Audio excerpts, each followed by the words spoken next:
అందరికీ నమస్తే.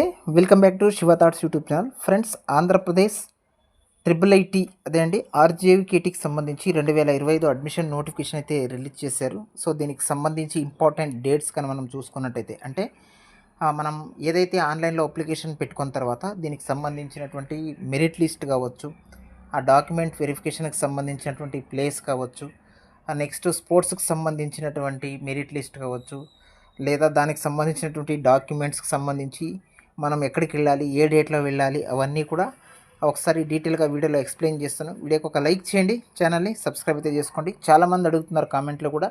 సో అన్న, మనం ఆన్లైన్లో అప్లికేషన్ పెట్టుకున్న తర్వాత వాట్ నెక్స్ట్ ఫర్దర్ అప్డేట్ అని.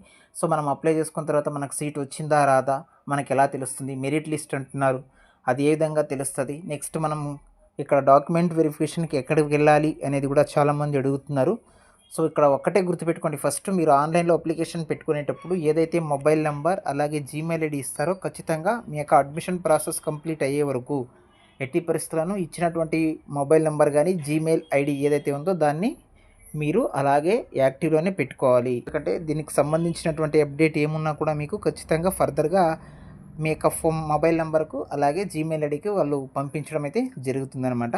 మనందరికీ తెలుసు, ఆన్లైన్లో అప్లికేషన్ పెట్టుకోవడానికి ఏప్రిల్ 27వ తేదీ సాయంత్రం 5 గంటల వరకు అప్లికేషన్ అయితే పెట్టుకోవచ్చు. సో స్పెషల్ కేటగిరీస్ అంటే CAP, so armed persons childrens ఎవరైతే ఉన్నారో వాళ్ళకు సంబంధించి, next NCC, sports, Bharat scouts and గైడ్స్కి సంబంధించి సర్టిఫికేట్ వెరిఫికేషన్ అనేది మీరు 4 క్యాంపస్లో సీట్ వచ్చిన 4 క్యాంపస్లో మీకు ఎక్కడ సీట్ వచ్చినా మీరు డాక్యుమెంట్ వెరిఫికేషన్ కోసం నూజివీడు క్యాంపస్ ఏలూరు డిస్ట్రిక్ట్ మాత్రం వెళ్ళాల్సి ఉంటుంది.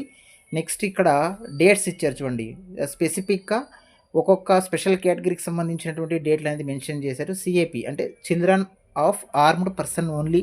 మనకు డాక్యుమెంట్ వెరిఫికేషన్ అనేది 28/5/2025 అంటే ఇదే నెల మే 28 నుంచి మే 29వ తేదీ వరకు సిఏపికి సంబంధించినటువంటి డాక్యుమెంట్ వెరిఫికేషన్ జరుగుతుంది. స్పోర్ట్స్కి సంబంధించి 28/5/2025 నుంచి 30/5/2025న డాక్యుమెంట్ వెరిఫికేషన్ జరుగుతుంది. పిహెచ్కి సంబంధించి ఇక్కడ అపిరెన్స్ అనేది నాట్ రిక్వైర్డ్ అని అడుగుతున్నారు. సో నెక్స్ట్ ఆ భారత్ స్కౌట్స్ అండ్ గైడ్స్ అనేది సంబంధించి మనకు మే 29న మనకు ఇక్కడ డాక్యుమెంట్ వెరిఫికేషన్ అనేది జరుగుతుంది. ఎన్సీసీకి సంబంధించి 29/5/2025 నుంచి 31/5/2025 మధ్యన ఈ స్పెషల్ కేటగిరీకి సంబంధించినటువంటి డాక్యుమెంట్ వెరిఫికేషన్ అనేది జరుగుతుంది. వీళ్ళందరూ కూడా ఆర్జేవికేటీ నూజివీడు క్యాంపస్ ఏలూరు డిస్టిక్ అయితే వెళ్ళాల్సి ఉంటుంది. దీనికి సంబంధించి వాళ్ళు ఖచ్చితంగా మీకు ఇన్ఫామ్ అయితే చేస్తారు. మెరిట్ లిస్ట్ ప్రకారం అక్కడ పేరున్న వాళ్ళందరూ కూడా ఇక్కడికి వెళ్ళాల్సి ఉంటుందన్నమాట. సో ఇంకా జనరల్ కేటగిరీలో ఉన్నటువంటి వాళ్ళ యొక్క మెరిట్ లిస్ట్ అనేది జూన్ 5వ తేదీన మనకు రిలీజ్ చేయడం అయితే జరుగుతుంది. టెంటేటివ్ డేట్ అని మెన్షన్ చేశారు. జూన్ 5 రాకపోయినా కూడా 6-7 తేదీల్లో మనకు ఖచ్చితంగా జనరల్ కేటగిరీకి సంబంధించి మెరిట్ లిస్ట్ అనేది రిలీజ్ చేస్తారు. సో వీళ్ళు ఇక్కడ నూజివీడు క్యాంపస్కి ఎవరైతే సెలెక్ట్ అయ్యారో, ఇక్కడ మెరిట్ లిస్ట్లో పేరు ఉంటుందో ఆ నూజివీడు క్యాంపస్కి సెలెక్ట్ అయ్యారో అని మీకు మెరిట్ లిస్ట్లో చూపిస్తుంది. వాళ్ళందరూ కూడా ఆర్జీవికేటీ నూజివీడు క్యాంపస్ ఏలూరు డిస్టిక్ అక్కడికే మీరు డాక్యుమెంట్ వెరిఫికేషన్కి అయితే వెళ్ళాల్సి ఉంటుంది. అది కూడా జూన్ 11 నుంచి జూన్ 12 2 రోజులు డాక్యుమెంట్ వెరిఫికేషన్ ఉంటుందన్నమాట. నెక్స్ట్ మెరిట్ లిస్ట్లో ఎవరైతే ఆర్కే వ్యాలీ క్యాంపస్కు సెలెక్ట్ అయ్యారో వాళ్ళందరూ కూడా RK valley campus Idupulapaya Kadapa డిస్టిక్లో ఉన్నటువంటి ఇడుపులపాయ దగ్గరికి మీరు సేమ్ డేట్ అంటే జూన్ 11 నుంచి జూన్ 12న డాక్యుమెంట్ వెరిఫికేషన్ అనేది అక్కడ జరుగుతుంది, అక్కడికి వెళ్ళాలి. అలాగే ఒంగోలు క్యాంపస్కి ఎవరైతే సెలెక్ట్ అవుతారో వాళ్ళందరూ కూడా ఆర్కే వ్యాలీ క్యాంపస్ ఇడుపులపాయలో మీకు డాక్యుమెంట్ వెరిఫికేషన్ అనేది ఉంటుంది. వాళ్ళందరూ కూడా జూన్ 13 నుంచి జూన్ 14 ఈ 2 రోజులు కూడా డాక్యుమెంట్ వెరిఫికేషన్ ఉంటుంది. సో వాళ్ళు ఇడుపులపాయకి వెళ్ళాల్సి ఉంటుంది. ఒంగోలు క్యాంపస్కి సంబంధించిన వాళ్ళు ఒంగోలులోనే మీకు డాక్యుమెంట్ వెరిఫికేషన్ ఉండదు, గుర్తుపెట్టుకోండి. Next certificate verification of candidate selected for RGUKT Srikakulam campus. ఎవరైతే శ్రీకాకుళం క్యాంపస్కి సెలెక్ట్ అవుతారో మెరిట్ లిస్ట్లో మీ పేరు ఉంటుందో శ్రీకాకుళం క్యాంపస్కి సెలెక్ట్ అయ్యారు అని, వాళ్ళందరూ కూడా శ్రీకాకుళం క్యాంపస్ అక్కడికే వెళ్ళాలన్నమాట.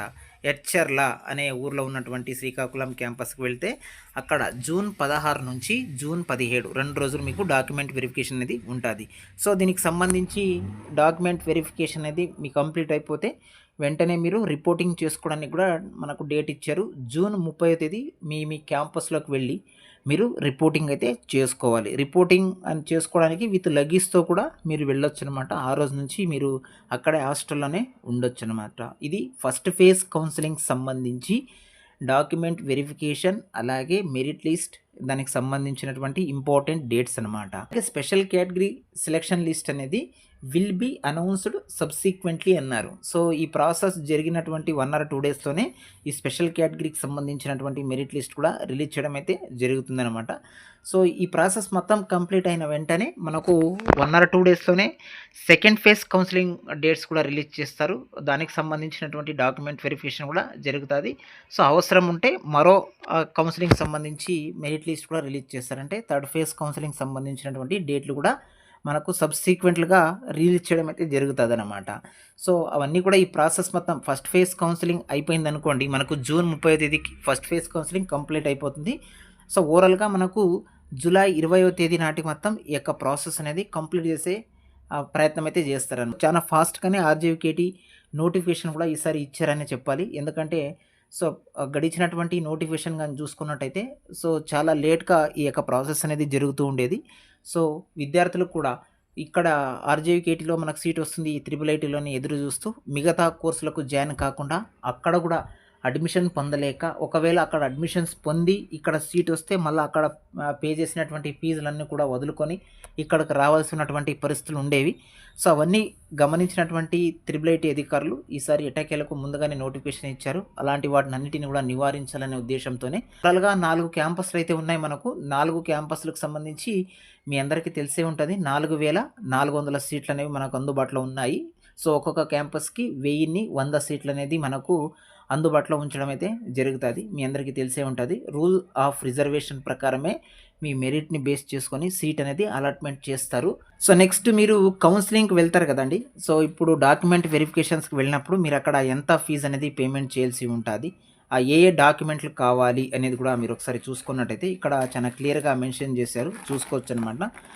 ఇక్కడ మనకు candidate should bring have photo copy set the following documents along with original documents at the admission counselling. ఇక్కడ ఏవైతే వాళ్ళు మెన్షన్ చేశారో ఆ డాక్యుమెంట్స్ అన్నీ కూడా మీరు ఒక 5 సెట్లు జెరాక్స్ కాపీతో పాటు ఈ యొక్క ఒరిజినల్స్ కూడా తీసుకొని వెళ్ళాల్సి ఉంటుందన్నమాట.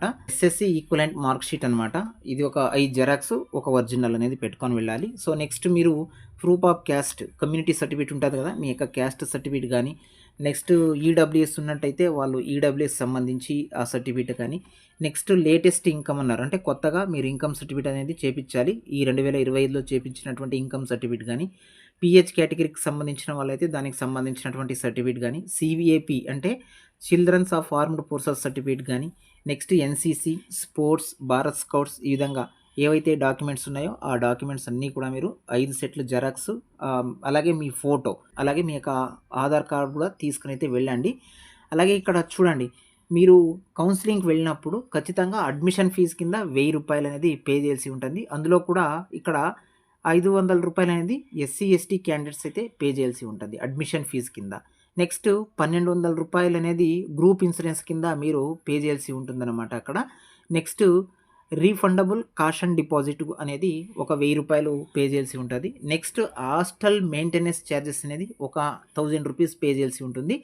టోటల్గా మీరు కౌన్సిలింగ్కి వెళ్ళేటప్పుడు 4200 రూపాయలు అక్కడ మీరు అమౌంట్ అనేది పే చేయాల్సి ఉంటుంది. నెక్స్ట్ అలాగే SC STకి సంబంధించిన వాళ్ళైతే 3700 రూపాయలు అనేది అక్కడ పే చేయాల్సి ఉంటుందన్నమాట. అంతకన్నా ఎక్కువ డబ్బులు అక్కడ మీరు పే చేయాల్సినటువంటి పని అయితే ఉండదన్నమాట. సో ఇదండి ఓవరాల్గా RJVKT అడ్మిషన్కి సంబంధించి మనకు కౌన్సిలింగ్ ఎప్పుడు జరుగుతుంది, మెరిట్ లిస్ట్ ఎప్పుడు వస్తుంది, మనం అక్కడ కౌన్సిలింగ్లో ఎంత పేమెంట్ అనేది చేయాల్సి ఉంటుంది, మరీ ముఖ్యంగా ఎలాంటి డాక్యుమెంట్స్ అవసరం ఉంటాయి అక్కడ అనే దాని మీద ఉన్న అప్డేట్ అనమాట. వీడియో కనుక యూస్ఫుల్గా ఉంటే వీడియోకి ఒక లైక్ చేసి ఛానల్ని సబ్స్క్రైబ్ చేసుకోండి. Thank you for watching.